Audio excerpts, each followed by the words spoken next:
জালসা সম্মেলন কখনোই দিন শিক্ষার টেকসই মাধ্যম নয়, স্থায়ী মাধ্যম নয়। জালসা সম্মেলনের মাধ্যমে মানুষের অন্তরে ঈমানকে জাগ্রত করা যেতে পারে, কিন্তু মৌলিকভাবে দিন শিক্ষার টেকসই মাধ্যম জালসা সম্মেলন নয়। ঠিক মৌলিকভাবে দিন শিক্ষার মাধ্যম এখন পর্যন্ত কোন সংগঠন তৈরি করতে পারেনি। সেটা তাবলীগ জামাত বলতে আর অন্য যে কারো কথা বলবো, বরং যারাই মোটামুটি দিন শিখেছে, আপনারাও যারা এখানে উপস্থিত আছেন তারাও যারা মোটামুটি দিন শিখেছেন, দুইটা সূরা ফাতিহা শিখেছেন, বিভিন্ন সূরা মুখস্থ করেছেন, দোয়া দরুদ শিখেছেন, এগুলো সব গ্রামের মসজিদের মক্তবে শিখেছেন। আমার এই কথাটা কি ভুল? আপনারা কি বলেন, কথাটা কি ভুল? কিন্তু সেই মসজিদ ভিত্তিক দিন শিক্ষায় আজকে অবহেলিত। কোথাও আছে অচল অবস্থায়, কোথাও সম্পূর্ণরূপে বন্ধ হয়েছে। অথচ তার বিপরীতে এই মসজিদ ভিত্তিক দিন শিক্ষা যেখানে অচল অবহেলিত অবস্থায় আছে, কোথাও কোথাও সম্পূর্ণরূপে উঠে গেছে, তার বিপরীতে ইসলাম বিদ্বেষী আকীদা মুসলমানদের সন্তানদের শেখানোর জন্য সকল ব্যবস্থাপনা, সকল আয়োজন শয়তান এবং তার দোসরেরা বাস্তবায়ন করতেছে। তাহলে তারা কিভাবে বাস্তবায়ন করতেছে? শয়তান এবং শয়তানের দোসরেরা, দালালেরা, লেসপেন্সারেরা শয়তানি আমল, আকলাক, কৃষ্টি, কালচার, সংস্কৃতি, বিশ্বাস আপনাদের সন্তানদের শেখানোর জন্য সিলেবাসের মাধ্যমে, স্কুলের মাধ্যমে বাস্তবায়ন করেছে। আর আপনি সেটাকে মোকাবেলা করবেন এরকম একটা জালসা দিয়ে বছরে, এটা হাস্যকর, এটা অবাস্তব, এটা অকল্পনীয়, এটা অসম্ভব। তারা আপনার সন্তানকে অভ্যস্ত করতে যাচ্ছে সিলেবাসের মাধ্যমে, ক্লাসের মাধ্যমে, স্কুলের মাধ্যমে। সেটা সরকারি প্রাথমিক স্কুল হোক, অথবা প্রাথমিক স্কুল হোক, অথবা ইংলিশ মিডিয়াম স্কুল হোক, অথবা খ্রিস্টান মিশনারি স্কুল হোক, এই যে কোনো শিক্ষা প্রতিষ্ঠানের নামে সেই শিক্ষা প্রতিষ্ঠানের সিলেবাসের মধ্যে আপনার সন্তানকে অভ্যস্ত করা হচ্ছে। তাহলে ওইটাকে যদি আপনি প্রতিহত করতে চান, তাহলে আপনাকে কাছে এখানে যতজন যত জায়গা থেকে উপস্থিত হয়েছে, বিভিন্ন অঞ্চল থেকে, বিভিন্ন প্রান্ত থেকে উপস্থিত হয়েছে, সকলের উদ্দেশ্যে আমার উদাত্ত আহ্বান থাকবে যে আজকে থেকে আপনাকে মনে করতে হবে দাওয়াতি কাজ মানে, আপনাদের কারো যদি কখনো মনে হয় যে আপনি দাওয়াতি কাজ করবেন, আমি দাওয়াতি কাজ করতে ইচ্ছুক, তাহলে আমাদের দেশের মানুষেরা আবেগপ্রবণ এবং ভুলুকে, তাদের কাছে দাওয়াতি কাজ মানে দুটো জিনিস। এক, হয় দাওয়াতি কাজ মানে কোন জালসা সম্মেলন আয়োজন করবে। কেননা বাঙালিরা একত্রিত হতে পছন্দ করে। আগের যুগ থেকে মেলা হতো, তার আগে যাত্রা হতো, পুঁথি পাঠ হতো। সেই মেলা, যাত্রা, পুঁথি পাঠের ইসলামিক ভার্সন হচ্ছে জালসা সম্মেলন। তবে এটা খারাপ এ কথা বলবো, এর মাধ্যমেও দিনের কিছু উপকার হয়, কিন্তু এটা টেকসই এবং স্থায়ী নয়। তাহলে যখনই আপনাদের মাথায় আসতেছে আপনি দাওয়াতি কাজ করবেন, তখন আপনি জালসা আয়োজন করতেছেন। 5টা যুবক একত্রিত মনে করতেছে আমরা জালসা সম্মেলন আয়োজন করব, অথবা তারা মনে করতেছে আমরা এখানে কোন একটা দলের সাথে যুক্ত হয়ে সেই দলের শাখা ধরে তার মিছিল, মিটিং, আন্দোলন, সমাবেশ ইত্যাদিতে আমরা অংশগ্রহণ করব। তো দলীয় দাপটের এবং ক্ষমতার একটা আগ্রহ এবং ভালোবাসা জন্মগত বাঙালিদের মধ্যে আছে। সুতরাং দল তৈরি করতে গিয়ে আর একজনের বিরোধিতা, বিদ্বেষ করতে তারা ভালোবাসে। আমার দল বেশি শক্তিশালী, আমার দল বেশি ক্ষমতাবান, আমার দলের জনসমর্থন বেশি। কিন্তু দিন শেষে এগুলো কোনোটার মাধ্যমে মুসলমানের শতভাগ সন্তানকে দিনের মৌলিক জ্ঞান শেখানো সম্ভব নয়। আবার এই কোনোটার মাধ্যমে মুসলমানের শতভাগ সন্তানকে, শতভাগ মুসলমানের শতভাগ সন্তানকে দিনের ন্যূনতম মৌলিক জ্ঞান শেখানো সম্ভব নয়। তাহলে আপনি বললেন মাদ্রাসাগুলো কি করতেছে?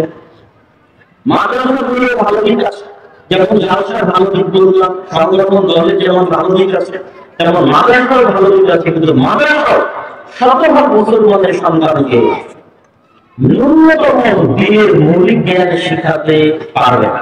কেন পারবে না? বাংলাদেশের জরিপ এবং পরিসংখ্যান অনুযায়ী সমগ্র বাংলাদেশের ছাত্র সমাজের 2% ছাত্র মাদ্রাসায়, বাকি 98% ছাত্র স্কুলে যায়। এই 2% ছাত্র কোন মাদ্রাসায় যায়? হানাফি, আহলে হাদিস, আলিয়া, কওমি সব মিলে যত মাদ্রাসা আছে, হানাফি, আহলে হাদিস, আলিয়া, কওমি সব মিলিয়ে যত মাদ্রাসা আছে, 2% ছাত্র এই মাদ্রাসাগুলোতে যায়। আর 98% ছাত্র যায় স্কুলে। মাদ্রাসা ভালো দিক কি? মাদ্রাসা থেকে আলেম তৈরি হয়, অর্থাৎ দিনের স্কলার, পণ্ডিত, জ্ঞানী ব্যক্তিত্ব তৈরি হয়। কিন্তু শতভাগ মুসলমান দিন শিখবে, শতভাগ মুসলমান দিনের মৌলিক জ্ঞান জানবে, যা জানা প্রত্যেক মুসলমানের জন্য ফরজ, যা না জানলেই নয়, এটাও মাদ্রাসায় সম্ভব। এইটা আগের যুগে যখন ইসলামিক খেলাফত ছিল, তখন মুসলমানদের শিক্ষা ব্যবস্থা এত দিন কেন্দ্রিক, বহু কেন্দ্রিক ছিল না। এবং আজকেও সৌদি আরব বলেন বা বিভিন্ন ইসলামিক কান্ট্রিতে এক কেন্দ্রিক শিক্ষা ব্যবস্থা, যেখানে ক্লাস 1 থেকে ক্লাস 10 পর্যন্ত বাচ্চারা কোরআন শিখবে, জীবনী শিখবে, ঠিক তেমন বাংলা, ইংরেজি, বিজ্ঞান, গণিত সবই শিখবে। ক্লাস 10 পাস করার পর সে যেটা আলেম হয়ে যায়, আলেম হবে, ইঞ্জিনিয়ার ডাক্তার হয়ে যায়, ইঞ্জিনিয়ার ডাক্তার হবে, এটা সৌদি সিলেবাস। কিন্তু আমাদের সিলেবাস হচ্ছে দ্বিমুখী, বহুমুখী, যেখানে সরকারি সিলেবাসে দিন শিক্ষার ব্যবস্থা। কিন্তু যখন আমাদের এখানে মুসলমানদের শাসন ব্যবস্থা ছিল, তখন সেখানে সিলেবাস এরকম ছিল, বরং দুনিয়াবী শিক্ষা হলো দিনের ন্যূনতম মৌলিক জ্ঞান শেখার ব্যবস্থা ছিল। এবং শুধু তাই নয়, ভারত উপমহাদেশের ইতিহাস বলে যে ব্রিটিশরা ভারত উপমহাদেশে আগমনের পূর্বে 1757 সালের 23শে জুন পলাশী আম্র কাননে ব্রিটিশদের হাতে নবাব সিরাজউদ্দৌলার পতনের পূর্ব পর্যন্ত বাদশাহ আলমগীরের শাসন আমলের শেষ পর্যন্ত এত বেশি পরিমাণে মসজিদ, মাদ্রাসা, শিক্ষা প্রতিষ্ঠান পুরো ভারত উপমহাদেশে ছিল যে গবেষকরা ঐতিহাসিক দল দাবি করছেন মসজিদ, মাদ্রাসা এবং শিক্ষা প্রতিষ্ঠানের নামে সমগ্র ভারত, পাকিস্তান, বাংলাদেশের 5 ভাগের 1 ভাগ সম্পত্তি ওয়াকফ এবং দান করা ছিল। সমগ্র ভারত, পাকিস্তান, বাংলাদেশের 5টা ভাগ করলে 1 ভাগ, তাহলে গোটা বাংলাদেশের সমান, বা গোটা বাংলাদেশের চেয়ে বড় একটা এরিয়ার সমান সম্পত্তি এই পুরো এরিয়ায় বিভিন্ন মসজিদ, মাদ্রাসা, দ্বীনি শিক্ষা প্রতিষ্ঠানের নামে ওয়াকফ বা দান করা ছিল। তাহলে আপনি বলবেন সেগুলো কোথায় গেল? ব্রিটিশরা ক্ষমতায় আসার পর যখন লাখেরা সম্পত্তি বাজেয়াপ্ত করে, লাখেরা জীবনে যে সম্পত্তির ট্যাক্স দেওয়া লাগতো না, সেই ওয়াকফ এবং দানের সেই সম্পত্তিগুলো ব্রিটিশরা বাজেয়াপ্ত করে সরকারি করে পুনরায় জমিদারদের মধ্যে বন্টন করে, এবং শেরে বাংলা, একে ফজলুল হকের উভয় বাংলা মিলে একত্রিত যে বাংলা ছিল, সেই বাংলার উনি যে মুখ্যমন্ত্রী হয়েছিলেন, প্রধানমন্ত্রী হয়েছিলেন, এবং সম্ভবত 1935 অথবা 37 সালে যখন জমিদারি প্রথা বিলুপ্ত করা হয়, তার আগে যদি কোন রেকর্ড আপনাদের কাছে থেকে থাকে, আরএস এর আগে সিএস বা এস এর কোন রেকর্ড থেকে থাকে, সেখানে যেই জমিদারকে আপনারা কর দিতেন তাদের নাম, যাদেরকে কর দিতেন তাদের নাম উল্লেখ করা আছে, তথা ব্যক্তিগত মালিকানা প্রমাণিত ছিল। আপনারা আজকে যে সম্পত্তির মালিক দাবি করতেছেন, এই সম্পত্তির মালিক আপনারা শেরে বাংলা, একে ফজলুল হকে যখন প্রধানমন্ত্রী হয়, জমিদারি প্রথা বিলোপ করা হয়, তখন আপনারা মালিক হয়েছেন। তারপর থেকে আজ পর্যন্ত এই সম্পত্তির মালিক আছেন, তাছাড়া আপনারা এই সম্পত্তির মালিক ছিলেন না। এটা সম্পূর্ণরূপে ব্রিটিশরা জমিদারি হিসেবে ভাগ করে দিয়েছিল, এবং মুসলমানদের যত সম্পত্তি মসজিদ, মাদ্রাসার নামে দান এবং ওয়াকফ করা ছিল সব বাজেয়াপ্ত করা হয়েছিল। ফলত এখন মুসলিম মাদ্রাসার নামে যত সম্পত্তি আছে এগুলোর বয়স কত বছর? 100 বছর, 150 বছর, 200 বছর। তার মানে মুসলমানেরা কি এই দেশে 100, 150, 200 বছর থেকে বাস করে না, 800 বছরেরও বেশি থেকে বাস করে। তাহলে 800 বছর আগে মসজিদ কোথায়, 800 বছর আগে মাদ্রাসা কোথায়? না, একটা পুরাতন কাজ যেগুলো সরকারিভাবে রক্ষণাবেক্ষণ করা হয়, ব্রিটিশরা রক্ষণাবেক্ষণ করেছে, ওইরকম ঐতিহাসিক গোষ্ঠী ছাড়া নাই। সম্মানিত উপস্থিতি, তো যেগুলো আমাদের শিক্ষা ব্যবস্থা আমাদের হাতে থাকেনি, ব্রিটিশরা চলে যাওয়ার পরও, ইসলামের নামে 1947-এ পাকিস্তান তৈরি হওয়ার পরেও, 1971-এ ওই একই মানচিত্রের উপর বাংলাদেশ তৈরি হওয়ার পরেও কখনোই আমাদের শিক্ষা ব্যবস্থা সেকুলারিজম মুক্ত হতে পারে, যেখানে দিন শিক্ষার একটা মৌলিক দাবি এবং ব্যবস্থাপনা থাকবে, ন্যূনতম কোরআন শিক্ষা এবং আল্লাহর নবীর জীবনী শিক্ষা বাধ্যতামূলক থাকবে। এরকম কোন পরিবেশ আমরা গড়ে তুলতে পারিনি বা নয়। তারপর যতটুকু ছিল কল্যাণ করছে, ভালো ছিল, নিকট ভবিষ্যতে যা আসতেছে তার ঠিক, এখন যা আসতেছে তার ঠিক। এখন শিক্ষা কারিকুলাম পরিবর্তনের নামে যে ধরনের ভয়ঙ্কর আকীদা এবং বিশ্বাস আমাদের সন্তানদেরকে শেখানো হচ্ছে বা হবে অদূর ভবিষ্যতে, তা লম শিহরণকারী। যেমন শিল্প এবং সংস্কৃতির নামে সম্পূর্ণরূপে খোলাখুলি এবং ওপেন ভাবে শতভাগ মুসলমানের সন্তানদের নাচ এবং গান শেখানোর জন্য নাচের শিক্ষক এবং গানের শিক্ষক নিয়োগ দিয়ে সিলেবাসের অন্তর্ভুক্ত করে বাস্তবায়ন করা হচ্ছে। পাশাপাশি স্বাভাবিক নরমাল যে সিলেবাস আছে সেই সিলেবাসের মধ্যেও, যেমন ইদানিং যেটা নিয়ে সবচেয়ে বেশি আলোচনা হচ্ছে, ট্রান্সজেন্ডার। আমি নিজে যখন ইউকে বা যুক্তরাজ্যে গেছি, ততদিনও বাংলাদেশে এই ট্রান্সজেন্ডার বলেন, এলজিবিটি বলেন, এগুলোর নাম সেভাবে উচ্চারিত হয়। প্রথম ইউকে যুক্তরাজ্যে যাওয়ার পর যেখানে বক্তব্য দিতে যেতাম, সেখানে অভিভাবকদের দাবি যে আপনি এই বিষয়ে আলোচনা করেন। আমরা তো এই বিষয়ের সাথে পরিচিত না, কোনোদিন শুনিনি সেভাবে, তো কিভাবে সেই বিষয়ের উপর আলোচনা করব? কিন্তু অভিভাবকদের মন্তব্য শুনতে ইস্ট লন্ডন মসজিদে যিনি ইমাম, তার সাথে কথা বলে, আরো বিভিন্ন অঞ্চলে যারা মুসলমানদের মধ্যে কাজ করে তাদের সাথে কথা বলে দেখতেছি প্রত্যেকটা জায়গায় অভিভাবকদের একটাই দাবি যে আপনি এই বিষয়ে কথা বলেন, এলজিবিটিকিউ এর উপর আলোচনা করেন, ট্রান্সজেন্ডারের উপর আলোচনা করেন, আমাদের ভবিষ্যৎ প্রজন্ম ধ্বংস হয়েছে। কেন?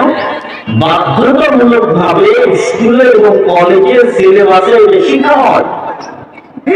ফলত শয়তান কি ওয়াসওয়াসা দিবে সেটা পরের কথা।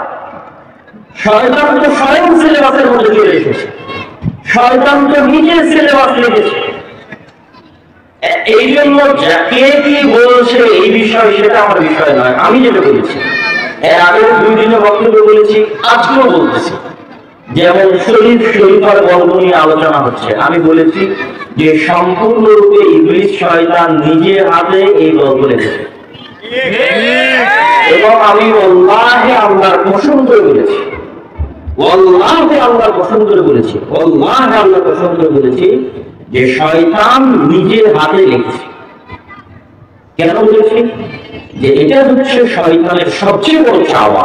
অন্য কোনো কাজের মাধ্যমে, অন্য কোনো গুনাহের মাধ্যমে শয়তান মানুষকে সেভাবে নিচে নামাতে পারে না। শয়তানের একটা চাওয়া যে আদমের সন্তানকে আমাকে সিজদা করতে হয়েছে, একে আমি মান এবং সম্মানে সবচেয়ে নিকৃষ্ট পশুতে পরিণত করি। যেমন কওমে লূত আলাইহিস সালাতু ওয়াস সালামের কওমকে শয়তান মান সম্মান এবং আত্মমর্যাদা এবং ইজ্জতে সবচেয়ে নিম্ন স্তরে নিয়ে গেছিল। আর অন্যান্য কওম গোলাম করছে, ফেরাউন গোলাম করছে, কিন্তু ফেরাউনের মানবিক মর্যাদা বাকি ছিল। ফেরাউন মানুষ হিসেবে তার মানবিক মর্যাদা বাকি ছিল। ফেরাউন পুরুষ হিসেবে তার মানবিক মর্যাদা বাকি ছিল। শাসক হিসেবে তার মানবিক মর্যাদা বাকি ছিল। শুধু তাই নয়, মক্কার কুরাইশ যারা কাফের এবং মুশরিক ছিল, তাদের স্বাভাবিক মান মর্যাদা, আত্মমর্যাদা, আত্মসম্মান উঁচু লেভেলের ছিল। আবু সুফিয়ান রাদিয়াল্লাহু তাআলা আনহু যখন কাফের ছিলেন মক্কা বিজয়ের পূর্বে, বদরের যুদ্ধে আল্লাহর নবীর বিরুদ্ধে যুদ্ধ করেছেন, উহুদের যুদ্ধে আল্লাহর নবীর বিরুদ্ধে যুদ্ধ করেছেন, খন্দকের যুদ্ধে আল্লাহর নবীর বিরুদ্ধে যুদ্ধ করেছেন। তাকে যখন বাদশা হিরাক্লিয়াস হুদায়বিয়ার সন্ধির পরে জেরুজালেমে তার চিরন্তন শত্রু মুহাম্মদ সাল্লাল্লাহু আলাইহি ওয়াসাল্লামকে জিজ্ঞাসা করতেছে বুখারী হাদিস, ওই অধ্যায়ের হাদিস, একদম প্রথম দিকের হাদিস। তখন আবু সুফিয়ান রাদিয়াল্লাহু তাআলা আনহু কাফের অবস্থায় তার সবচেয়ে জানিমানি শত্রু মুহাম্মদ সাল্লাল্লাহু আলাইহি ওয়াসাল্লাম সম্পর্কে একটা মিথ্যা কথা বলেন। তিনি বলতেছে, এটা ভাষা অনুযায়ী বোঝা যাচ্ছে যে আরবের মুশরিকরাও মিথ্যাকে এত বেশি ঘৃণা করত যে আবু সুফিয়ান রাদিয়াল্লাহু তাআলার অনুসারী কাফের মুশরিকরা যদি দেখতো যে আমাদের নেতা মিথ্যা বলতেছে, শত্রুতায় এবং হিংসা এবং বিরোধিতায়, তাহলে আবু সুফিয়ানের নেতা মানত। এই লেভেলের ব্যক্তিত্ব, আত্মমর্যাদা, আত্মসম্মান তৎকালীন যুগে কাফের মুশরিকদের ছিল। সুতরাং তারাও তাদের মানবিক মানুষের মর্যাদা থেকে নিচে নামেনি। তো তারা মানুষের মানবিক মর্যাদা থেকে প্রচুর পর্যায়ে হয়ে গেছে। লূত আলাইহিস সালাতু ওয়াস সালামের কওম মানুষের মানবিক মর্যাদা থেকে প্রচুর পর্যায়ে হয়ে গেছে। যখনই মানুষ নিজের সম্পর্কে এই আত্মপরিচয় সংকটে ভুগবে বা ভোগার চেষ্টা করবে যে আমি ছেলে না আমি মেয়ে, আমাকে আমার বাপ মা এবং আমার বায়োলজিক্যাল শরীর বলতেছে যে আমি ছেলে, কিন্তু আমি মনে মনে একজন মেয়ে। তো এই ছেলে যখন মেয়ের বেশ ধারণের চেষ্টা করবে, মেয়ের রূপ ধারণের চেষ্টা করবে, এই বেশ ধারণের জন্য, এই রূপ ধারণের জন্য তাকে মানুষের জায়গা থেকে নিচে নামতে হবে। ঠিক একজন নারী যখন মনে করবে যে না আমি পুরুষ, অথচ সে বায়োলজিক্যালি নারী, তো সে নারীর জায়গা থেকে যখন পুরুষ হওয়ার চেষ্টা করবে, তার রূপ, তার বেশ ধারণের চেষ্টা করবে, তার মতো আচরণের চেষ্টা করবে, তার মতো সাজার চেষ্টা করবে, তখন সে স্বাভাবিক মানুষের জায়গা থেকে নিজেকে নিচে নামিয়ে দেবে। এবং এই নিচে নামার জন্য এই ধরনের জঘন্য নিকৃষ্ট কুফরি আকীদায় যারা বিশ্বাস করে, তারা সরাসরি শয়তানের পূজা করে। তারা, আমি কৃত্রিম অর্থে বা লৌকিক অর্থে বলতেছি না যে তারা শয়তানের পূজা করে, সত্যি পূজা করে। যেমন আমরা সত্যি আল্লাহ সুবহানাহু ওয়া তাআলার ইবাদতের জন্য মসজিদে যাই, মসজিদে গিয়ে আমরা সালাত আদায় করি এবং আল্লাহ সুবহানাহু ওয়া তাআলার ইবাদত করি। তারা সত্যি ওইভাবে শয়তান কি কি কাজে সন্তুষ্ট হতে পারে, ইবলিস কি কি কাজে সন্তুষ্ট হতে পারে তাদের উপর, কত নিচে নামলে, কত নিকৃষ্ট পর্যায়ে গেলে ইবলিস তাদের উপর সন্তুষ্ট হতে পারে, কত অপবিত্র থাকলে, কতদিন অবসর অবস্থায় থাকলে, কতদিন নামাজ কালাম না পড়লে, কতদিন পেশাব পায়খানার মতো নিকৃষ্ট জায়গার মধ্যে থাকলে, এইরকম যত অপবিত্রতার লেভেলের যত নিকৃষ্ট রকমের কার্যক্রম আছে, ট্রান্সজেন্ডার বা এই জাতীয় বিশ্বাস যারা লালন করে, তারা ওইভাবেই ওই রকম অপবিত্রতা, ওই রকম জঘন্য, ওই রকম নিকৃষ্টতার মধ্যে নিজেকে দিনের পর দিন, রাতের পর রাত নিমজ্জিত রেখে ইবলিস শয়তানকে সন্তুষ্ট করতে চায়। এবং এটা বায়বীয় ভাবে, কৃত্রিম ভাবে, বাস্তবে ইবলিসকে সন্তুষ্ট করতে চায়। এবং ইবলিস এবং শয়তান যদি আবু হুরায়রা রাদিয়াল্লাহু তাআলার সাথে কথা বলে থাকতে পারে শয়তান, তো তাদের সাথে ইবলিস এবং তার শয়তানের অনুসারীরা তাদের সাথে কথা বলে। এই জন্য আমি বলেছি যে শয়তান নিজে হাতে লিখেছে, এটা শয়তানের এজেন্ডা। আর কোন এজেন্ডা পৃথিবীতে এত ভয়ঙ্কর ভাবে শয়তানের এজেন্ডা নয়। এই এজেন্ডাটা যত ভয়ঙ্কর ভাবে ইবলিস এবং তার অনুসারীদের এজেন্ডা। ইবলিস মানব জাতিকে এবং মানব সভ্যতাকে ধ্বংস করে ছেড়ে দেবে, যে কোনো মূল্যে তাদের মানবিক মর্যাদাকে নষ্ট করে ছেড়ে দেবে, তাদেরকে নিচে এবং হিরো বানিয়ে ছেড়ে দিবে। এটা হচ্ছে ইবলিসের সাপ, স্বপ্ন, খাদেশ, মনের চাওয়া। কিন্তু ইবলিসের সেই স্বর্ণের যুগ একবার এসেছিল লূত আলাইহিস সালামের সময়। আরেক স্বর্ণের যুগ আজকে এসেছে ইউরোপ এবং আমেরিকায়। এবং ইউরোপ এবং আমেরিকাতে সাকসেসফুল হওয়ার পর, আজ থেকে 100 বছর আগে যখন ইবলিস এই প্রজেক্ট চালু করেছিল ইউরোপ এবং আমেরিকায়, তখন ইউরোপ আমেরিকার মানুষও গুরুত্ব দেয় এটা কি সম্ভব না, এটা হাস্যকর। এখন আপনাদের কাছে মনে হবে এটা কি সম্ভব না, হাস্যকর। কিন্তু একটা পর্যায়ে এখন ওপেন, কোন ইউনিভার্সিটি যদি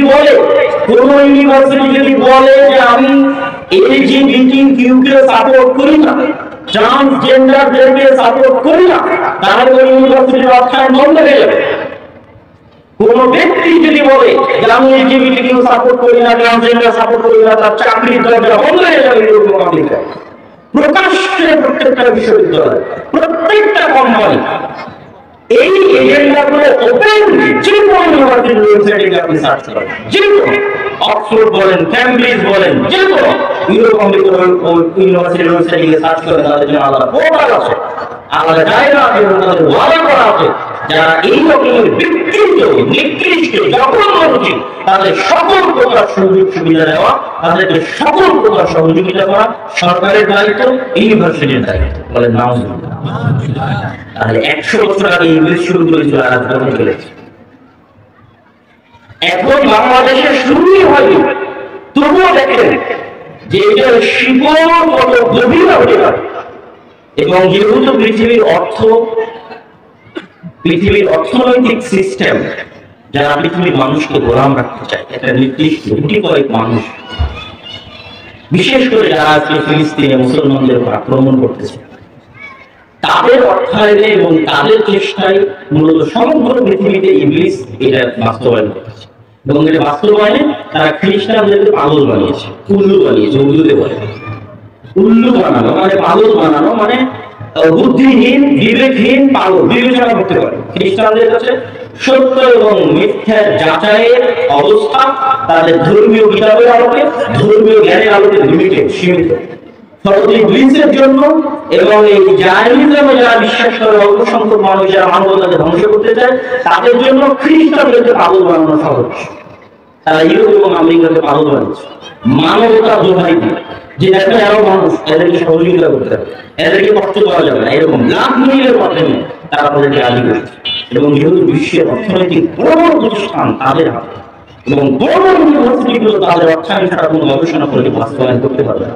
সরল এইভাবে ধীরে ধীরে ধীরে ধীরে বড় বড় কোম্পানি, বড় বড় ইউনিভার্সিটি, তারপরে সরকার, এইভাবে প্রেশার ক্রিয়েট করা হয়েছে।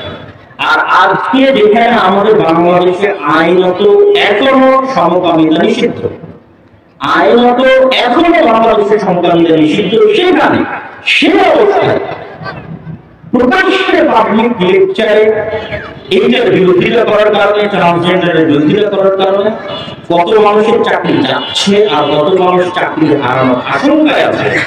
এই ধরনের নামটা আসতে সেকুলারিজম, যারা বাক স্বাধীনতায় বিশ্বাস করে, সেই ধরনের ইউনিভার্সিটি এবং তাদেরকে যারা অর্থায়ন করে, তাদের গোলামেরা এই জিনিসগুলো বাস্তবায়ন করতেছে, তাদের শিকড় কত গভীরে থাকে। সুতরাং এই ধরনের আরো ভয়ঙ্কর, আরো ভয়াবহ জিনিস আপনাদের সমাজে বাস্তবায়ন হবে, এবং ইবলিস এবং তার দোসরেরা এটা বাস্তবায়নের চেষ্টা করবে।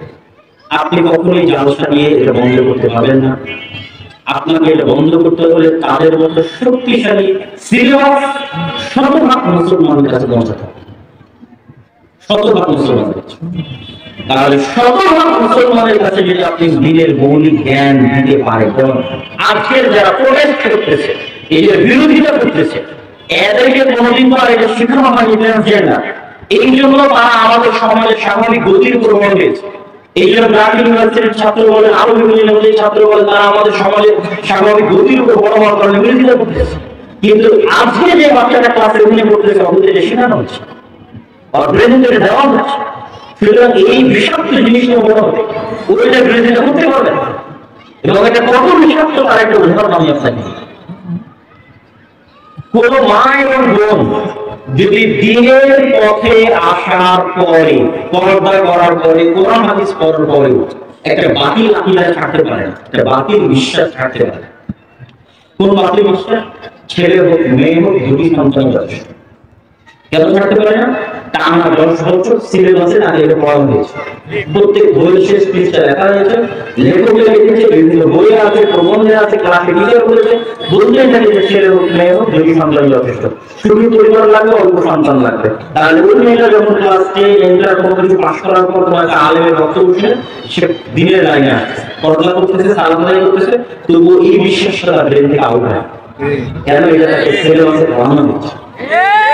তাহলে আজকে যখন ক্লাস 7 এর ছাত্রছাত্রীরা মানে শতভাগ মুসলমানের শতভাগ সন্তান সারা বাংলাদেশে যে কোনো স্কুলে পড়ুক, যে কোনো আমির মাদ্রাসায় পড়ুক, সেটা পড়ুক, তাহলে 10 বছর পর 15 বছর পরে ফিডব্যাক কি আসবে?